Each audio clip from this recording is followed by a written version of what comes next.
Salut à tous, j'espère que vous allez bien, que les choses se passent et que vos business se portent bien. Aujourd'hui, je reçois un invité qui est Louis, qui va vous parler de sociétés aux UK, de montage fiscal, etc., etc. Mais il a une grande carrière devant lui d'agent un peu, de fournisseur. Tu vas nous expliquer, Louis. Présente-toi, ce sera plus simple. Salut à tous, bonjour Yuri, j'espère que ça va bien. Merci de m'accueillir sur ta chaîne. Merci à Je suis toi de venir. ravi de pouvoir te rencontrer. On s'est rencontrés d'ailleurs en créant une société au UK. Exact. Ma spécialité, c'est que je vis à l'international depuis que j'ai l'âge de 20 ans. Ça va faire quasiment 30 ans que je vis à l'international. Et mon cœur de métier est agent de sourcing, travail avec les usines en Chine, création de marques, mais je monte aussi des entreprises pour permettre à mes business de se développer à l'international. Parce que quand tu souhaites en fait travailler sur différents continents, surtout quand tu habites à Hong Kong, quand tu vis en Asie, tu ne t'intéresses pas uniquement au marché européen, Bien tu as sûr. besoin de monter des sociétés. Donc, si tu veux faire le marché nord-américain, tu vas monter une société soit au Mexique, soit aux États-Unis. Et en Europe, si tu as besoin, ou en Asie, monter différentes structures qui sont soit gérées par des holdings, soit qui sont chacune indépendantes. Et donc, pour l'Europe, moi, j'ai préféré opter pour une société au UK parce que c'est plus facile à utiliser et c'est surtout qu'on peut gérer sa société Et de partout dans le justement, monde. est-ce que tu peux nous parler un peu des avantages? Parce qu'ici, on a beaucoup d'e-commerçants et de dropshippers. Nous parler un peu des avantages des sociétés aux UK. Qu'est-ce qu'un dropshipper ou un e-commerçant peut retrouver de mieux que sur un autre montage, que ce soit l'Espagne ou que ce soit l'Irlande ou je ne sais quel autre montage? Alors, l'avantage un peu de ce qui est bien avec la société au UK, et je sais qu'énormément de gens font de l'e-commerce en espérant pouvoir voyager et gérer ses business de partout dans le monde. Donc, un des principaux avantages, c'est que vous avez accès directement au site du gouvernement anglais pour gérer l'introduction de vos partenaires, le changement du capital social, changement de l'adresse du bureau de votre société. Et un des points vraiment pertinents du montage d'une société au UK, c'est le nombre de systèmes de paiement qui existent au Royaume-Uni qui sont très facilement accessibles. Pensez e-commerce aujourd'hui en se disant je vais devoir gérer mes business avec Stripe et PayPal. Ça a des avantages, mais ça a des inconvénients. Et un des Surtout avantages de la... Surtout que Oui. là, depuis quelques temps, bon, PayPal, on connaît les problèmes de blocage de PayPal, mais depuis quelques temps, je pense que beaucoup l'ont remarqué. Stripe s'y est mis à son tour et il y a beaucoup de blocage Stripe. Donc, c'est vrai que ça peut être un super avantage, ça déjà.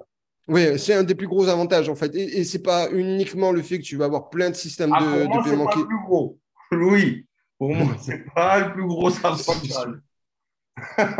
Mais, et du coup, tu as plein de systèmes de paiement qui existent, mais ce qu'il faut aussi savoir, c'est que le service client de PayPal ou le service client de Stripe au Royaume-Uni est beaucoup plus professionnel que le service client PayPal ou Stripe en France. C'est-à-dire D'accord. que au Royaume-Uni, part du principe que quand toi tu gagnes de l'argent, eux, ils vont gagner de l'argent aussi. Donc, ils vont toujours aller dans le sens, ils vont essayer de t'aider pour que Donc, tu puisses trouver des...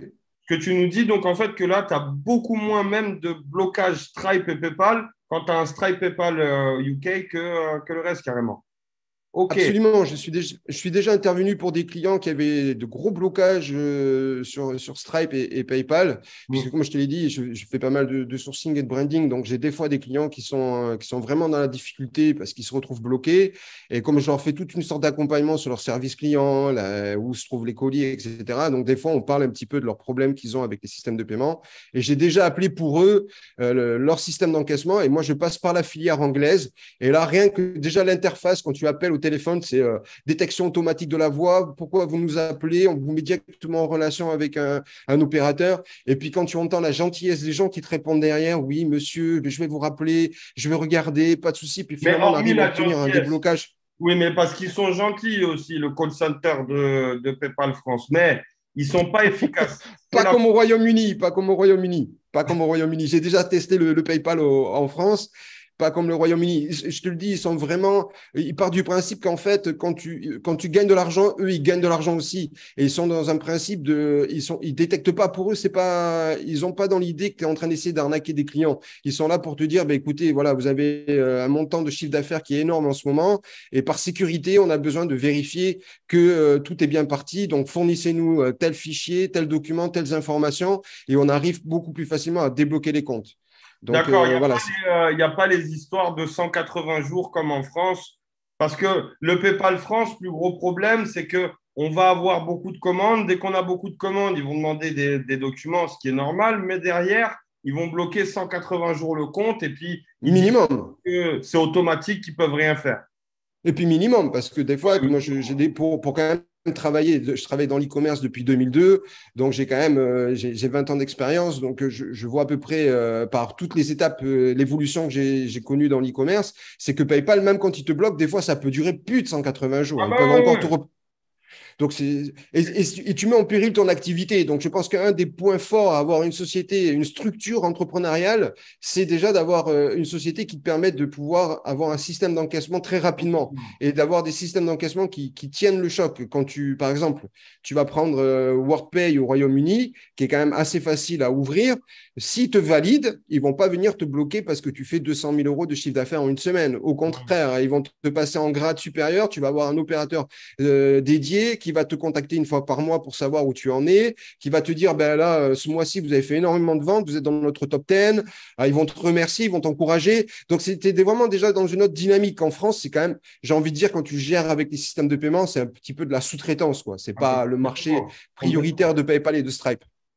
Complètement. De toute façon, ils ne sont pas basés là. Donc, du coup, forcément, ils Absolument. utilisent des systèmes sous-traitants qui n'ont aucune mainmise sur le système PayPal ou Stripe. Donc, Et forcément, puis, c'est hyper et puis délicat. Mais si tu voyais le bureau PayPal, si tu voyais le bureau PayPal en Irlande du service français, ils sont quelques dizaines, hein, pas plus, hein, concrètement. Puis c'est des open space.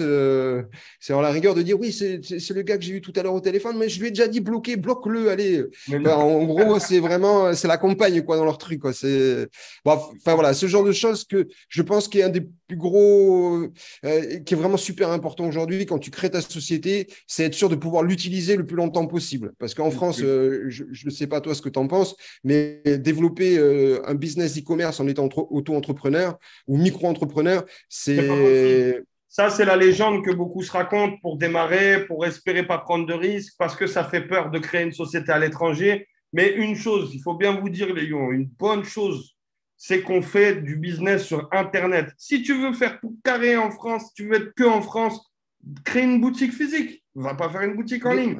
L'avantage de Ouvre la… un kebab. Voilà, va vendre un kebab. Fais un Ouvre un barbershop. kebab. J'en sais rien.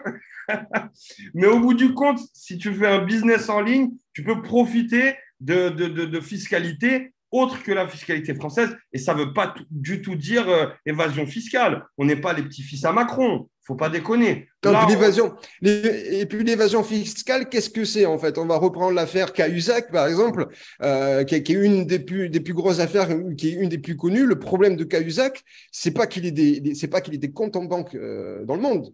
C'est parce que tu peux avoir des sociétés dans le monde. C'est d'avoir tes comptes personnels, d'avoir des comptes personnels dans le monde que tu ne déclares pas aux impôts. Il ouais. faut bien faire la différence. C'est que toi, par exemple, tu es entrepreneur, tu peux avoir une LLC aux États-Unis, une Limited au Royaume-Uni, une société à Hong Bien sûr. Kong, une société en Colombie, tu vois. Moi j'en ai ouvert dans pas mal de pays du monde parce que ben, je vais tester les marketplaces qui sont locales. Je veux les systèmes de paiement locaux. Je veux dire, quand je travaille en Amérique du Sud, quand je vais en Colombie ou au Brésil, je veux le Pay ou Latam. Je veux le service, Ah le oui. système d'encaissement local parce que c'est ça qui va mettre en confiance mon client. Si je m'en vais vendre au Brésil et que finalement mon Stripe refuse 4 paiements sur 5 parce que c'est une zone géographique qui est risquée, Ah, perte ça de sert temps, à perte rien. d'argent dans la publicité, etc. Donc ça, c'est voilà, il faut bien penser toujours que quand on se lance en e-commerce, c'est important d'avoir une structure entrepreneuriale. Voilà, combien je vais payer d'impôts? Est-ce que je peux récupérer ma TVA? Est-ce que je peux avoir un compte en banque facilement avec des cartes qui vont me permettre de payer ma publicité? Est-ce que je peux même, par Ça, exemple, tu fais bien de le relever, ça. La carte pour payer la publicité. Parce que ceux qui veulent démarrer avec un compte bancaire français, je vous garantis qu'à partir de 200 euros de budget pub par jour, tous les 4 jours, votre banque française, elle va vous couper. Parce que ils vont se trouver ça suspect. S'il y a de l'argent qui rentre dessus, ils trouvent ça suspect. S'il y a de l'argent qui sort, ils trouvent ça suspect. En fait, c'est suspect partout. Or que Et quand… n'oublie pas que quand ta banque française, moi, ça m'est déjà arrivé, hein, parce qu'avant de vivre à l'étranger, j'ai eu des sociétés en France, contrôle fiscal et tout. Enfin, je connais la schématique entrepreneuriale française. C'est que quand une banque va décider de te fermer parce que tu brasses trop, ça reste dans le fichier. Hein. Je veux dire, quand tu vas aller dans une autre banque, même tu peux prendre HSBC en France, les banques que tu veux, et le conseiller va te dire, on a vu que vous aviez des petits incidents bancaires, on n'est pas sûr qu'on va vous ouvrir un compte en banque. Donc, c'est même risqué de se dire, je vais brasser beaucoup avec des banques françaises, et il est préférable peut-être de prendre des banques qui sont beaucoup plus étanches. Ouais. Voilà, c'est important. Vous avez, rien que N26 ou rien que Revolut, déjà, c'est des banques qui sont beaucoup plus étanches que n'importe quelle banque française. Donc, au bout du compte, si vous faites du business en ligne, faites du business en ligne. Arrêtez de faire du business en ligne en France. Faites du business en ligne. Habitez en France ou en Papouasie, où tu veux, on s'en fout. Mais fais du business en ligne. Il y a une fiscalité qui te permet de faire du business en ligne. Va pas payer les mêmes taxes que le bureau de tabac, sois pas bête. Bien sûr. Alors, je pense que là, la plupart des gens vont se dire, mais moi, je suis en France, est-ce que je peux avoir une société au Mais moi, Royaume-Uni? j'habite en France, moi. Moi, Mais j'habite en voilà, France. donc, Hein. qu'est-ce que je risque? Mais que dalle. Ça fait 6 piges que je fais ça. Hein. J'habite en France. Il n'y a personne qui est venu me mettre les monotes. Hein. En tout Mais cas, bien pas pour sûr. ça. Je rigole. Mais bien sûr, et comme moi, je ne suis pas conseiller fiscal, je ne suis pas là pour inciter les gens à ne pas payer en France. Moi, j'en ai énormément qui me disent, voilà, qu'est-ce que je fais? J'ouvre ma société au UK. Je le fais. Moi, je lui dis, quand tu ouvres une société au UK, c'est pour te développer à l'international, agrandir ton panel entrepreneurial pour acquérir plus de nouveaux clients, obtenir plus de chiffre d'affaires et augmenter ta capacité financière de te développer. Donc, moi, je leur conseille de garder une structure en France. Gardez toujours une petite société, gardez peut-être votre micro-entreprise, votre SAS, peut-être pour du marketing, peut-être pour du sourcing. N'hésitez pas quand même à avoir une structure en France si vraiment vous avez peur. Voilà, ouais, parce que si je m'en vais créer une société au UK et que je vis en France, comment ça va se passer? D'ailleurs, je précise un truc. Quand vous avez une société au UK ou autre, vous pouvez repatrier votre argent en France légalement. Hein. Juste, vous payerez vos impôts sur l'argent rapatrié. Vous avez le droit d'avoir un resto au Mexique et de toucher l'argent des bénéfices du resto au Mexique. Et à qui va Absolument.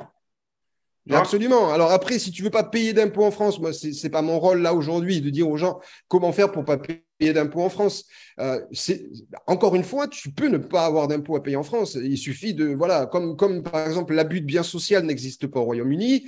Les seuls cas d'abus de bien social, c'est quand tu aurais plusieurs sociétés au UK et tu en as une qui serait déficitaire à la limite du dépôt de bilan et que tu as une société qui fait énormément d'argent, tu vas prendre l'argent de ta société qui est bénéficiaire pour renflouer la caisse de ta société qui est déficitaire. Voilà, ce sont les seuls cas d'abus de bien social. Ça veut dire que tu peux vivre sur ta société. Moi, quand je voyage à l'international, je ne me transfère pas de l'argent de ma société à Hong Kong sur mon compte en banque personnel pour me payer un billet d'avion, pour m'acheter ou pour aller au teinturier, me laver un costume ou me faire un costume sur mesure. C'est la carte de la société qui paye, facture, je donne ça à la comptabilité et puis c'est tout. Et donc, vous pouvez vivre sur facture. Il n'y a qu'en France, il y a une espèce d'état d'esprit un petit peu de paranoïa, je le vois, hein, j'en ai énormément. 8 questions sur 10 ou 4 questions sur 5 qui me sont posées, c'est toujours qu'est-ce que je risque? Est-ce que c'est légal?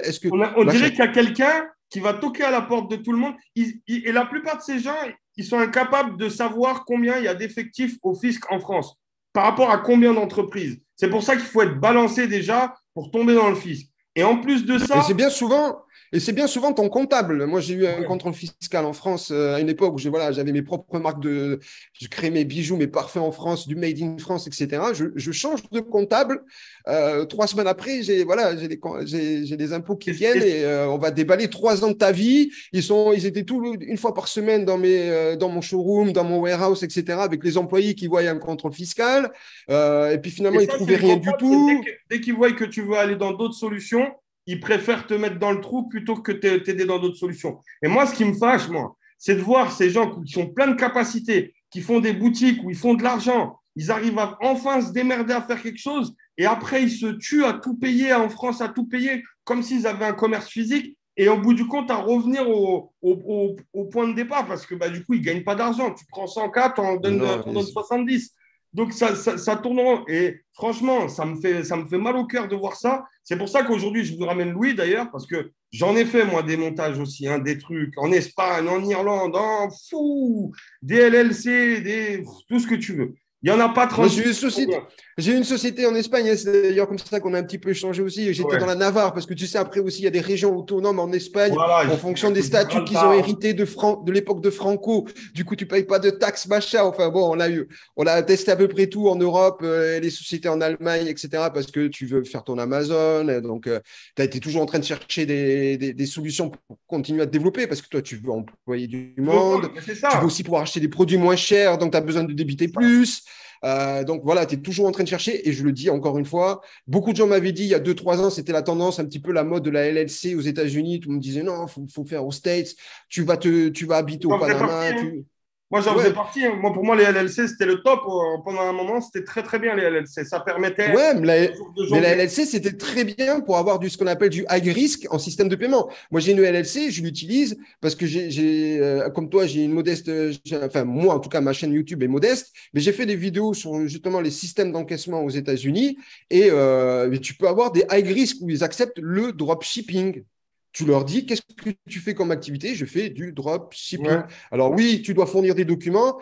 Ils te demandent d'avoir déjà fait au moins 50 000 dollars de chiffre d'affaires avant de te valider, mais c'est du high risk, c'est-à-dire c'est des systèmes de paiement qui acceptent la vente de jeux de hasard, même de produits consommables, machin, enfin tout type de produits que Stripe, PayPal n'acceptera pas, et ils te prennent en tant que dropshipper et tu peux voilà, te développer. Mais si c'est fait un ELLC pour être soi-disant au Panama, machin, et puis pas être reconnu fiscalement en France, mais là, tu joues avec le feu parce que je veux dire, là, c'est du fédéral. Si tu ne payes pas tes impôts aux États-Unis, que tu essayes de bifurquer et d'en faire du offshoring via les États-Unis, je pense que c'était une des plus grosses erreurs. Mais la LLC, ça reste bien si tu veux des bons systèmes de paiement.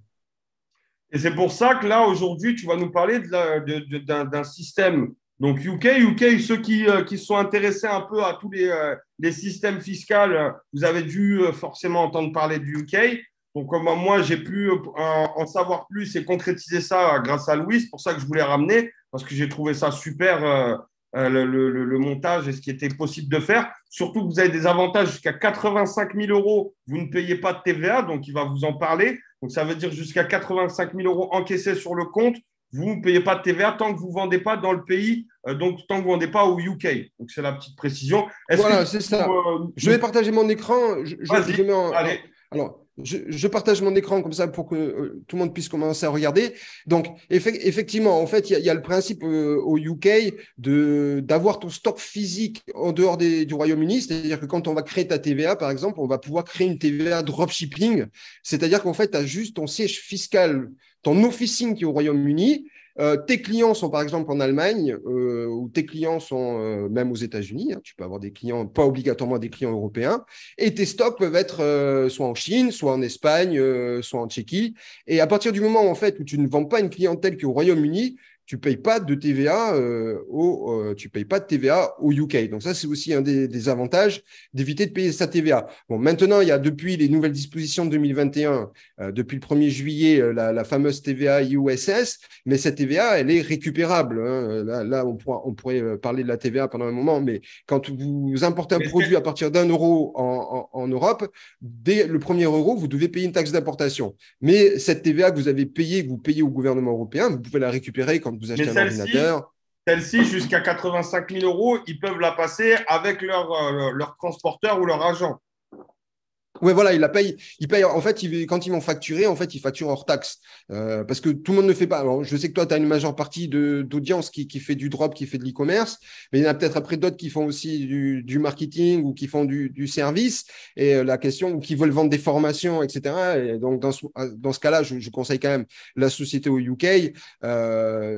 Donc, comparé à la TVA, sur les 85 000 pounds, à ce moment-là, vous facturez en hors taxe. Et donc, votre client qui achète, lui, ne peut pas récupérer la TVA à ce moment-là. Mais Voilà, vous pouvez avoir une TVA haut. je précise Oui, pour ceux qui ne savent pas, hein, Louis, quand votre numéro USS, c'est que vous allez facturer la TVA, mais vous allez être facturé de la TVA, mais là, vous allez être facturé de la TVA à l'achat de votre produit. Donc, c'est 20%, c'est pas 20% du prix de revente, c'est 20% du prix d'achat. bien Donc, sûr. 25%, selon votre agent, il peut monter à 25% du prix Oui, d'achat. Donc, si vous achetez un produit 7 euros, vous allez payer votre TVA sur les 25% des 7 euros, pas de 25% des 35 euros de prix de revente. mais là, comment on s'adresse quand même? Alors, je sais que toi, tu formes des gens et tu les lances dans leur activité d'e-commerce. Donc, au départ, c'est vrai que ça peut être intéressant les premiers mois, mais dès que vous allez voir que vous avez un cap, un rythme de vente qui s'accélère, optez de suite pour obtenir votre numéro IOSS. Et depuis une société au UK, vous pouvez avoir votre TVA EURI et votre numéro IOSS. Ça veut dire parce que quand tu payes 25% de TVA, c'est-à-dire que ton expéditeur en Chine, il te prend 5%, que c'est pour lui. Parce qu'en fait, si ta TVA en France, elle est de 20%, normalement, ton IOSS doit être de 20%. Donc là, même avec une société au UK, vous pouvez avoir une TVA EORI et un numéro d'IOSS qui vous permettra de pouvoir vendre sur tous les pays européens. Donc, Donc ça, là, c'est excellent. Donc, déjà, vous savez que pour ceux qui débutent, qui veulent favoriser l'auto-entreprise, sachez que là, vous pouvez créer une société au UK et donc jusqu'à 85 000 euros, ne pas vous inquiéter trop des taxes, des TVA, etc., etc. Plutôt après bien sûr, structurer pour commencer à avoir un truc beaucoup plus stable par la suite. Et bien sûr. ce qui va vous expliquer, je pense, par la suite, c'est que vous pouvez carrément faire évoluer ce statut d'entreprise. Ce n'est pas un statut d'entreprise comme auto-entrepreneur. C'est un vrai Bien statut sûr. d'entreprise. Vous pouvez créer des holdings avec, vous pouvez faire vraiment quelque chose de très complet. Voilà, parce qu'il y a deux types de structures au Royaume-Uni. En général, beaucoup me parlent de la LLP ou de la LTD. Moi, je recommande la LTD parce que la limited, tu peux intégrer autant d'actionnaires que tu veux. Tu peux changer le capital social de ta société en quelques minutes. Alors que la LLP, en général, je vais prendre un exemple simple pour que tout le monde puisse comprendre. Je vais prendre l'exemple d'un docteur qui a travaillé dans un hôpital pendant 35 ans et puis il est à la retraite, il veut continuer, il veut consulter quelques heures par semaine. Il va ouvrir un cabinet avec une LLP parce que quand il va fermer, il va décider finalement de se mettre complètement à la retraite. Il va pas avoir l'objectif de revendre sa LLP. La LLP, tu peux pas la revendre. Alors que ta LTD, tu peux la revendre. Tu peux vendre tes parts, tu peux augmenter ton capital social, tu peux rajouter plein d'actionnaires dedans. Donc ça a plus de souplesse. C'est vraiment, c'est plus c'est plus dans un schéma de SARL que de Et micro-entreprise ou ça, d'auto-entrepreneuriat. et ça, pour un e-commerce, c'est hyper, hyper intéressant de pouvoir revendre sa LTB, de pouvoir augmenter le capital, ou pouvoir faire en sorte de mettre d'autres personnes dans les parts. C'est hyper intéressant pour tout ce qui est e-commerce, drop, etc., etc. En tout cas, vendre Oui, d'autres. parce que c'est ça, parce que pour faire un exit, par exemple, vous avez un actionnaire avec qui vous avez commencé à travailler et puis finalement, il veut partir sur un autre projet.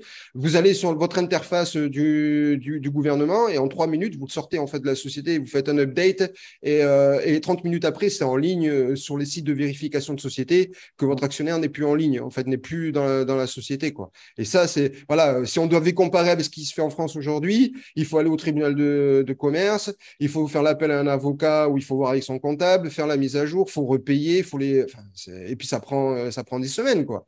Ouais. Donc même ça, ils sont vraiment beaucoup plus en avance. Et je vais prendre l'exemple du Covid. Pendant qu'en France, on était là à avoir des politiques où on voulait donner de l'argent aux sociétés pour qu'elles restent en place. Nous, au Royaume-Uni, on avait des déductions, on payait plus de charges sociales, on avait des webinaires tous les jours par le gouvernement pour nous accompagner sur les décisions. Hein. Est-ce que je dois fermer ma société pendant le Covid ou pas? Donc, il y a une forme aussi d'interactivité. Vous allez avoir il y a des webinaires. Si vous êtes en relation avec des gens, je leur dis, ouais, là, je cherche à optimiser ma TVA. Le mec, il va pas te dire, ah non, mais la TVA, vous devez la payer. Puis, tac, il clôt le débat. La TVA, faut la payer. Il va vous expliquer comment faire pour payer le moins de TVA possible, comment la récupérer, même jusqu'au point où il va vous expliquer comment le gouvernement anglais peut vous rembourser de la TVA. Donc ça, c'est vraiment des choses que tu vois qu'au Royaume-Uni. J'ai pas envie de dire que c'est le pays qui a inventé le capitalisme, hein, mais quand même, c'est un pays d'investisseurs. Et donc, même le gouvernement t'accompagne dans cette démarche-là. De toute façon, ils sont Il y a une sortis de chose, l'Europe, c'est pas pour rien. Voilà. Puis il y a une chose qui est importante aussi à savoir, c'est que y a aussi moyen de pas, voilà, si vous voulez pas payer d'impôts aussi sur vos bénéfices, jusqu'à 20 000 pounds, vous n'êtes pas imposable. Donc il y a, voilà, au bout d'un an d'activité, soit vous prenez des campagnes d'influencing, vous achetez du stock, etc., pour descendre en dessous des 20 000 pounds de bénéfices, et vous payerez zéro d'impôts. Et même si vous deviez payer des impôts, vous seriez dans les 20-25% en fonction de votre chiffre d'affaires, enfin en fonction de votre bénéfice. Donc vous êtes loin quand même des 40 et quelques pourcents en France à votre imposition. Et il faut savoir que vous faites votre déclaration annuelle sur le site du gouvernement anglais. C'est voilà, mes immobilisations, mes amortissements, mon chiffre d'affaires, mes dépenses, ça calcule en automatique. Et 2 heures après, vous recevez un email, vous avez tant à payer. Tu peux payer en PayPal, tu peux payer en CB directement sur le site du gouvernement anglais, tes impôts. Donc, encore une fois, moi, c'est le genre de structure que je recommande aux gens qui veulent être soit expatriés, nomades digital, etc. Mais C'est le type de truc. pour vous dire, avec mes associés, on a fait une application.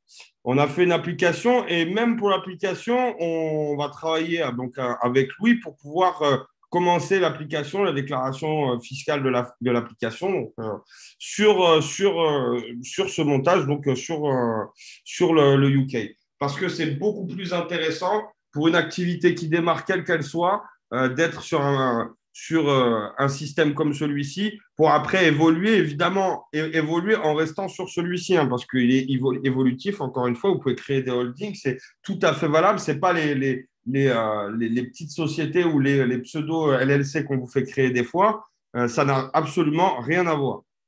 En plus de Absolument. ça, donc moi, si je vous ai ramené Louis, en plus, c'est que il aide, donc c'est pour ça que là, vous voyez, on est devant son site, il aide les gens à créer leur entreprise. C'est 8 000 € ou un truc comme ça, je pense, pour travailler avec Louis. Pas du tout. Pas du tout. C'est une centaine d'euros pour créer votre société au UK. Louis, il fait même un pack où il s'occupe de tout pour vous, compte bancaire, etc. Donc, pour une centaine d'euros. Vraiment pas cher. C'est moins de 300 euros. Vous avez le plus gros pack, pour vous dire. Voilà, c'est ça. Je précise, Effectivement, attends, juste une minute, je précise. Je voulais ramener, je ne fais pas d'affiliation. Pour ceux qui ne savent pas, je fais jamais d'affiliation. Oh merde, ça a coupé. Merde, ça a coupé, ah, Louis. parce qu'on est en version gratuite, non? Eh ouais, attends, on va. Ça a coupé. Attends, non, ça n'a pas coupé. Je crois que ça n'a pas coupé en fait. Il me reste 10 minutes. Je crois qu'il reste 10 minutes. Ouais, il nous reste 10 minutes. Ouais, ouais. De toute On va façon, remettre tu vas faire un petit coupage là, de toute façon, au montage, pas de une page, souci. ouais. Donc, pour ceux qui ne savent pas, pour ceux qui savent pas encore, je ne fais pas d'affiliation avec Louis. Hein, je vous le ramène parce que je sais qu'il y a beaucoup de personnes qui se posent des questions. Comment faire fiscalement pour commencer mon e-commerce ou continuer mon e-commerce? Quel statut choisir, etc., etc. Là, je pense que vous avez les réponses en quelques clics, comme c'est dit sur son site. Vous allez voir, c'est, comme je vous le disais, une centaine d'euros. C'est 300 € le plus gros pack, je crois, quelque chose comme ça, où il s'occupe de tout pour vous. Il vous crée votre société, votre numéro IOSS, il vous crée tout. Voilà, le Liberté 59, Starter, ça coûte rien du tout. Et ça vous permet déjà d'avoir une personne qui pourra répondre à vos questions par rapport à ce que vous créez et d'avoir un système simple qui vous permet d'après d'évoluer, puisque rien ne vous empêche après d'en créer plusieurs et de faire une holding avec tout ça. Vous allez Voilà. sur son site, vous prenez rendez-vous avec Louis et vous vous laissez guider comme à Voilà, de votre toute façon, rendez-vous. je suis joignable, de toute façon, je suis joignable 7 jours sur 7, même le samedi, même le dimanche. N'hésitez pas, parce que je peux vous, voilà, 30 minutes gratuitement, on pourra discuter de tous les sujets, voilà, parce que là, on a fait un petit peu du généraliste, on a parlé de l'e-commerce en général, mais que vous soyez brander, etc., ou que vous vouliez monter une holding ou développer une application web, et effectivement, voilà, vous pouvez me contacter sur WhatsApp, directement sur Discord ou même par Messenger. Vous Ouais, de avez toute façon, tout. je laisserai ton site, je laisserai aussi sa chaîne YouTube pour que vous puissiez aller voir un petit peu ce qu'il fait. Il donne des super conseils sur un petit peu tout. Vous irez jeter un œil. Et puis, ben, je vous laisse faire ce petit montage. Vous allez voir, vous n'allez pas regretter. En tout cas, pour ma part et pour la part de beaucoup de personnes, c'est ce qui permet de faire plusieurs business en toute quiétude et en toute légalité. et ce qui va permettre, je l'espère, à beaucoup de commencer votre Q4 dans les meilleures conditions possibles. Voilà, ça prend 48 heures. Ça prend 48 heures. Concrètement, tu as besoin d'une carte nationale d'identité ou un passeport ou permis de conduire et un justificatif d'adresse de moins de 3 mois et un nom de société, puisque ton nom de société, tu peux le personnaliser. Et à partir de là, voilà, tu déposes tes papiers le lundi, mercredi, jeudi, tu as ta société. Après, on ouvre ton compte en banque. Et si tu veux ta TVA, après, il faudra compter quelques jours de plus. Mais concrètement, tu fais ton dépôt le lundi, mercredi, tu as ta société. Donc, même en termes de délai, c'est même plus rapide qu'une auto-entreprise en France ou une SARL ou une SAS. En fait, toutes les structures que tu veux. En 48 heures, votre société, elle est en place. Mais je te remercie en tout cas, Louis. C'est super. Merci à toi, Yuri. Super sympa d'avoir pris ton temps pour expliquer à la commune. J'espère que les Lions, ça vous servira et que vous pourrez vous régaler à votre tour, puisque le Q4 va pas tarder à commencer. Donc, on va pas tarder tout ça, se régaler. Passez une bonne fin de journée. Merci à vous. À tous. Salut, Yuri. Et salut, Louis. Ciao, ciao.